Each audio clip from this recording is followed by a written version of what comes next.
I miss you all. I have another Cinderella story for you today, but this Cinderella has a big twist. We've talked before in the library about fractured fairy tales, and we said if something is fractured, it means it's broken a little bit. And fractured fairy tales take some of the elements or parts of a traditional fairy tale that we know, but it mixes it or breaks it up a little bit. So my Cinderella story for you today is called Prince Cinders, and it's written by a woman named Babette.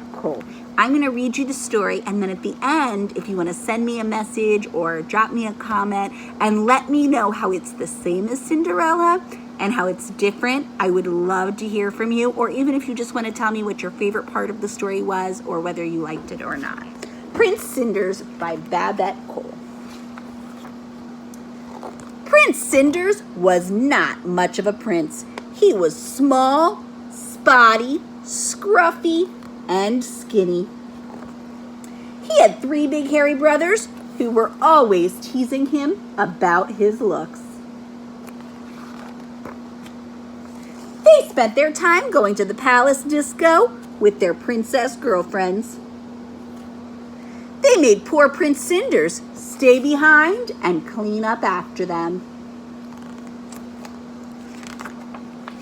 When his work was done, he would sit by the fire and wish that he was big and hairy like his brothers.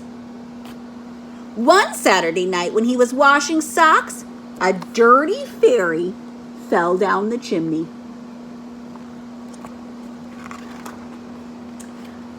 "All your wishes shall be granted," cried the fairy. "Ziz, ziz, boom, tick-tock-ta, this empty can shall be a car. Biff, bang, bong, bo, bo, bo, to the disco you shall go." "That can't be right," said the fairy.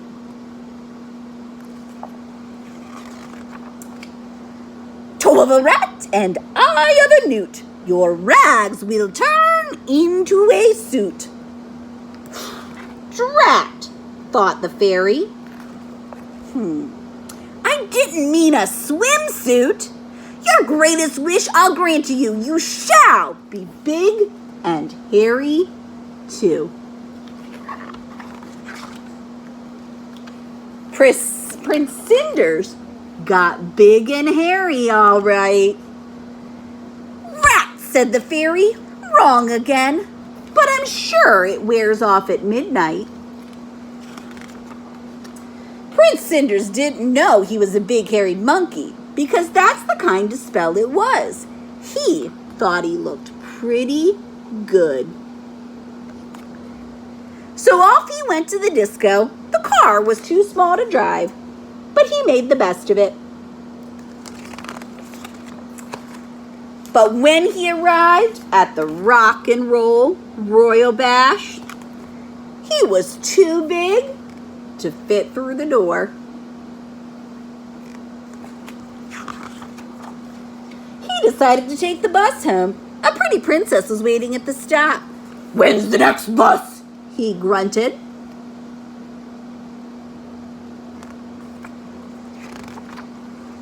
Luckily, midnight struck, and Prince Cinders changed back into himself. The princess thought he had saved her by scaring away the big hairy monkey. "Wait!" she shouted, but Prince Cinders was too shy. He even lost his trousers in the rush.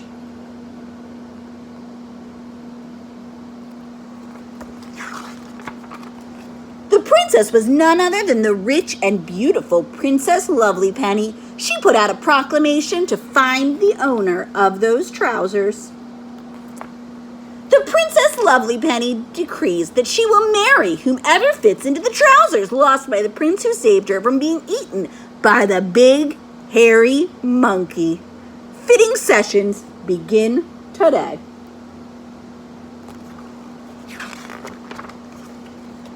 Every prince for miles around tried to force those trousers on, but the trousers refused to fit any of them.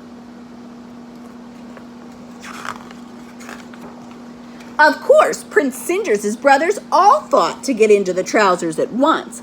"Let him try," commanded the princess, pointing at Prince Cinders. They won't fit that little squirt, sneered his brothers. But they did, and Princess Lovelypenny proposed immediately. So Prince Cinders married Princess Lovelypenny and lived in luxury happily ever after. And Princess Lovelypenny had a word with the fairy about his big, hairy brothers,